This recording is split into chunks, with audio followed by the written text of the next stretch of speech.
afternoon, I would like to echo Amy's words and how important it is for us to perform for you, for our community. My name is Veronica Garcia, and I'm the music director of this amazing orchestra that you see behind me.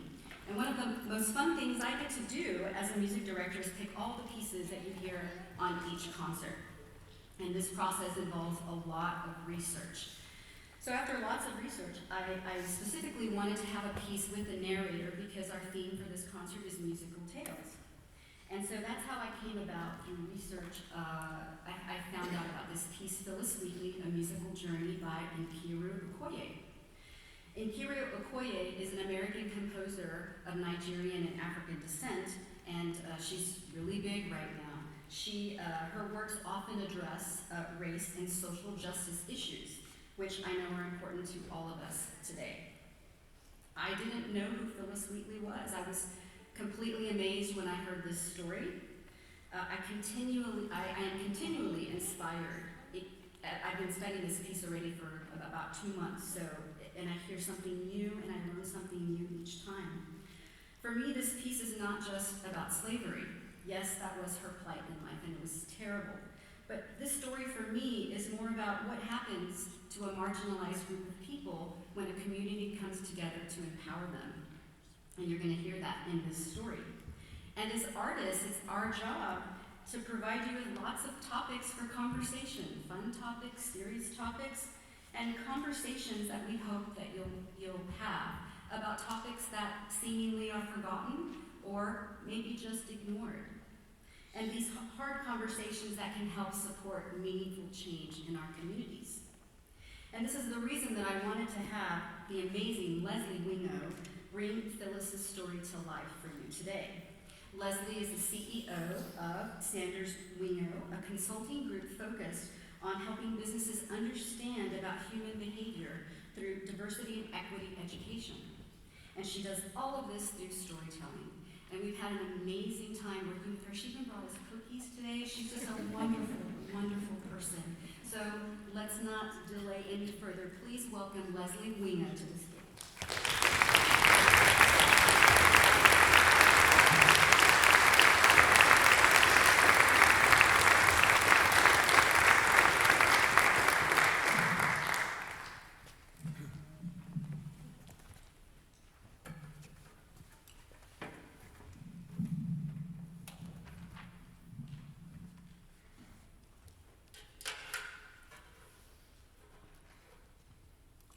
I'm going to tell you a story about Phillis Wheatley.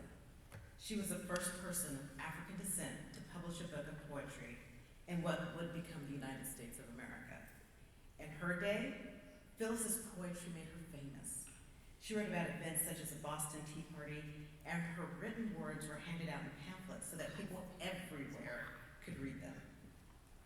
What's really amazing is her first poem was published. When it was published, she was only 14 years old and living in captivity. And she didn't speak a word of English until she was about 8. People and places in this story are represented by different instruments within the orchestra. Her West African homeland by the djembe, shikari gourd, and a go-go bell.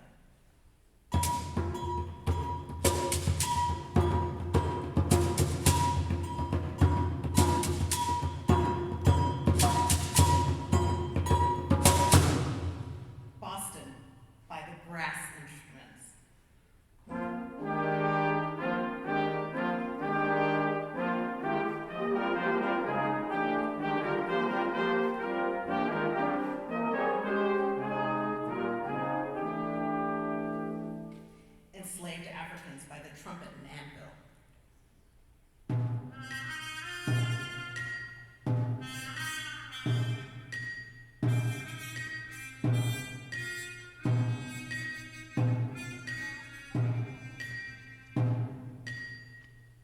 Mrs. Susanna Wheatley by the flute.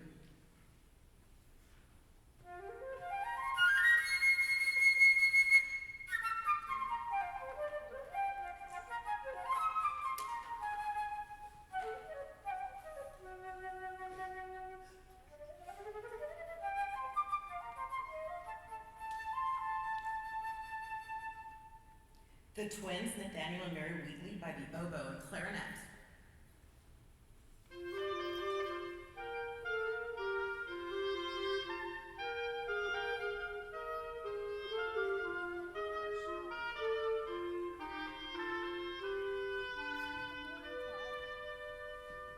Mr. John Wheatley by the trombone.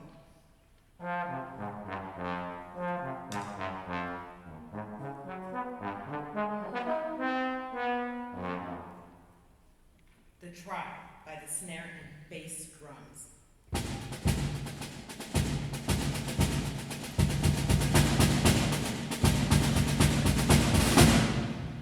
And Phillis' theme by the string instruments.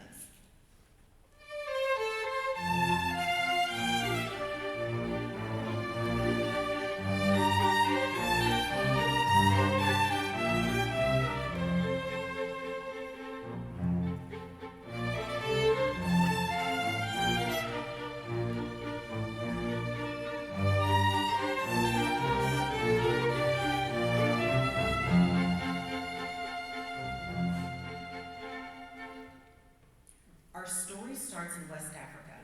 A baby girl was born in a village around the year 1753. Her parents loved her very much. Each and every morning, her mother would pour water from a clay pot into the river before the rising sun. It was a happy time.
They weren't speaking any of the languages she knew. She didn't understand what they were saying.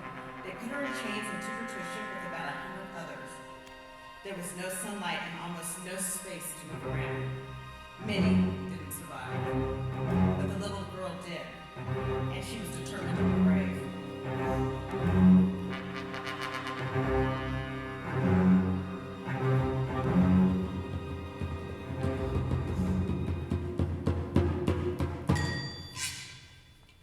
2 months later, the ship arrived in a place called Boston.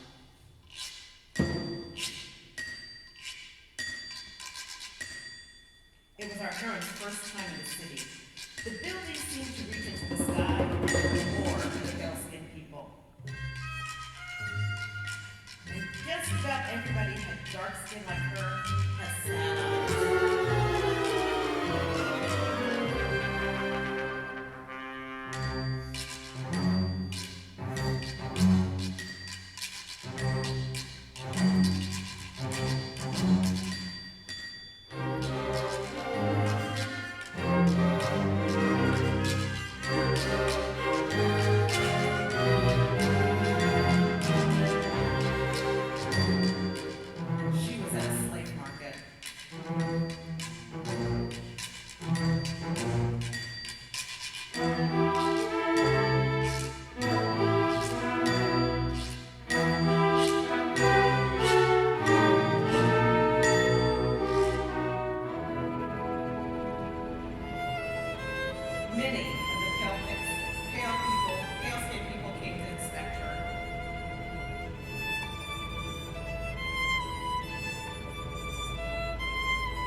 Gestured for her to sit down. They even opened her mouth and ran her fingers over her skin. It was humiliating and very scary.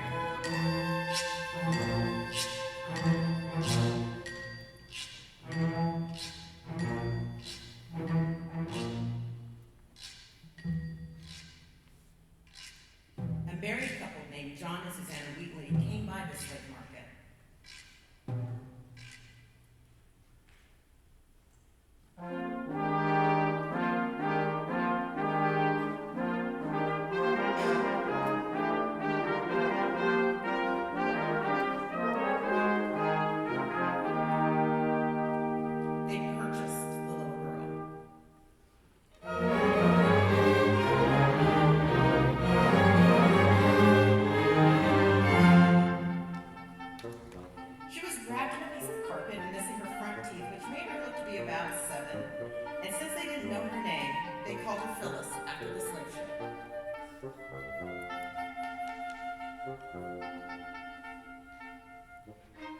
Mr. John and Miss Susanna treated Phillis much kinder than any of the other slaves. Still, she wasn't free. She worked in their house without being paid.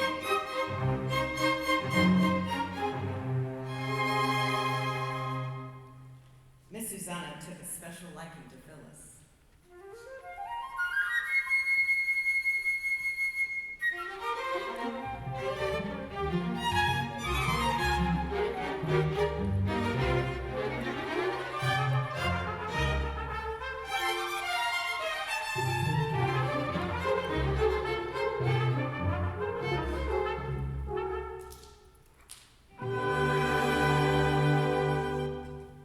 One day, while dusting their library, Phillis suspected a book and wanted to copy the symbols on its cover.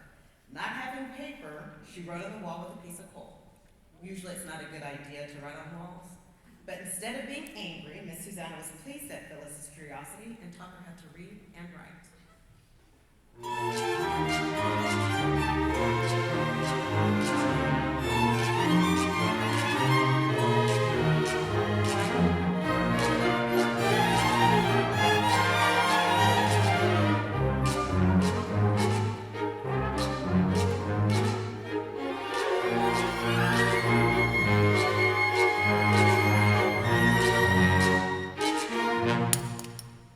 Other Africans brought to the Americas were treated very differently.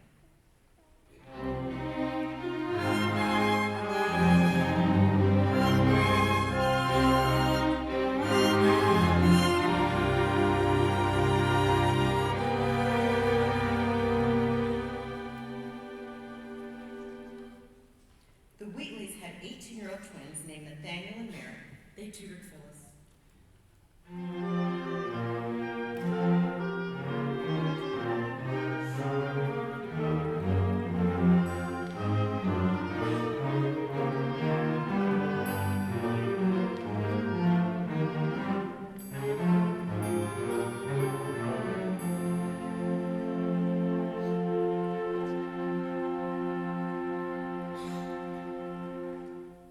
There were lessons in English, poetry, Latin, and the Bible.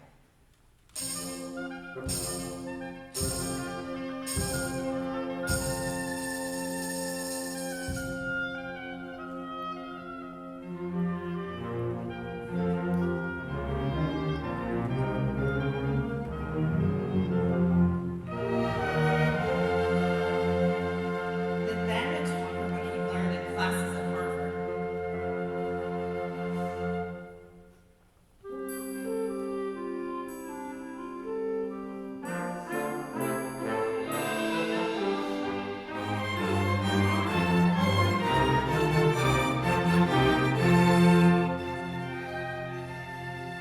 From him, Phillis learned geography, history, and politics too.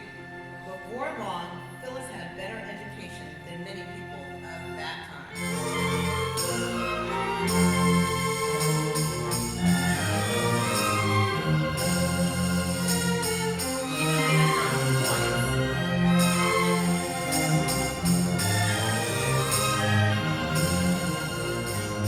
The Wheatleys were proud of their Phillis. They had her recite poetry for influential Bostonians who came to her dinner.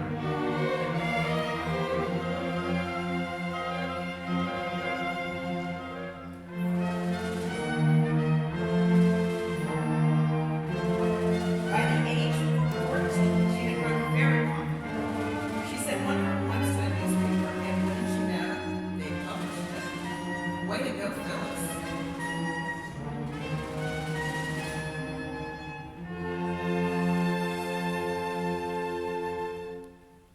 Phillis was becoming famous. Her poetry was even popular in England. She and the Wheatleys collected her poems for a book.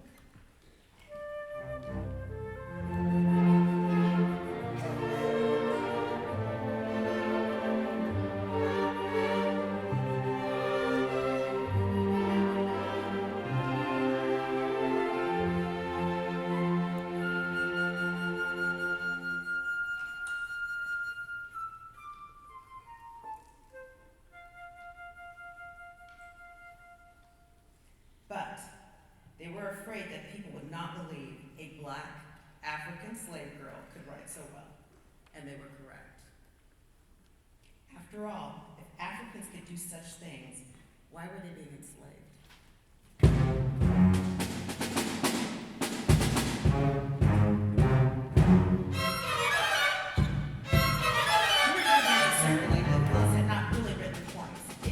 Big controversy. So the family put their heads together and made a plan. Mr. John arranged for a panel of the most influential Bostonians to test Phillis's ability to read and write.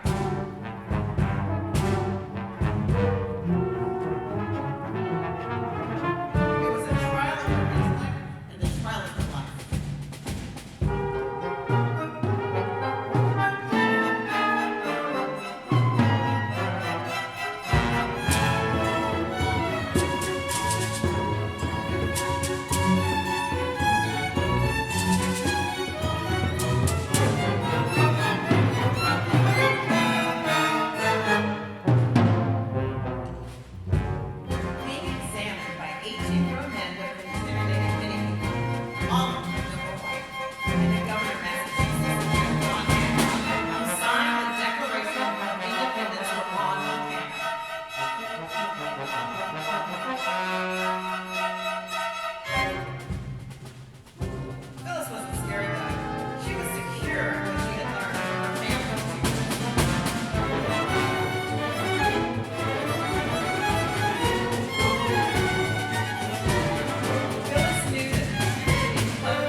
Her story provided hope for enslaved people